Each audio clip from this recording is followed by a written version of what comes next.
ABC 22 News. At this place in history, we're at Marsh-Billings-Rockefeller National Historical Park in Woodstock with Steve Perkins, the Executive Director of the Vermont Historical Society. Steve, what brings us here this week? So Mike, we're at a really beautiful and interesting place that gets into the history of conservation and land management, farming and all sorts of stuff, and really a gift to the nation. George Perkins Marsh was born here in Woodstock in 1801, and he's really considered one of America's first environmentalists. He writes his book, Man and Nature, in 1864, and this is one of the first books that talks about man's impact on the environment. He grew up on this property, did he not? He did. He grew up here as a boy. He loved to read, he loved to go outside and explore, and that sort of inspired his love of nature with his father. What was his career? So, I mean, naturalist wasn't necessarily a career at the time. Yeah, so he goes to school, he studies at Dartmouth, and then he tries a couple of different business endeavors. He tries to be a sheep farmer, he tries to be a mill owner, he actually tries to be a lawyer in Burlington for a little bit, and he's very unsuccessful in all of this, but he does know he wants to travel.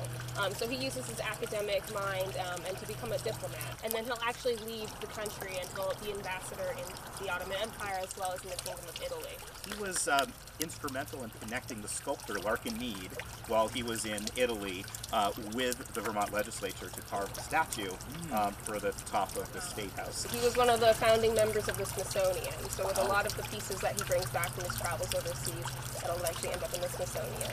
We all think of Vermont as this very pristine space, but it was in the midst of the sheep craze, and Vermont was mostly denuded, no trees, so he was seeing this. And how do you find that sort of imagery in his writing? Yeah, so he talks about in Man and Nature that if we cut down all of the trees on our beautiful Green Mountain state, sure, we don't have lumber for our industry, but we have bigger problems. There's nothing holding the soil in place. We have erosion, slides into the river, and it's more than just the fish that will be affected. So this idea of nature's interconnectedness comes into play. And that entire idea was such a new concept at the time for so many people. I'd be curious to know what kinds of general receptions his ideas in this vein kind of had during his lifetime. Absolutely. So Man and Nature was written in 1864. It's actually never gone out of print, and it gets read by some pretty famous conservationists. If you're familiar, John Muir reads Man and Nature and is inspired by it. Gifford Pinchot, one of the first chiefs of the U.S. Forest Service, reads Man and Nature as well. So it gets pretty good critical reception, you might say. So how can people learn more about George Perkins Marsh and the location where we are now? Yeah, absolutely. So we have wonderful tours that help explain the legacy of Marsh here at Marsh-Billings-Rockefeller, named after him, of course. And then we explore the house that he grew up in, the landscape as well. They can go into our website, learn about him that way. There's a lot of options.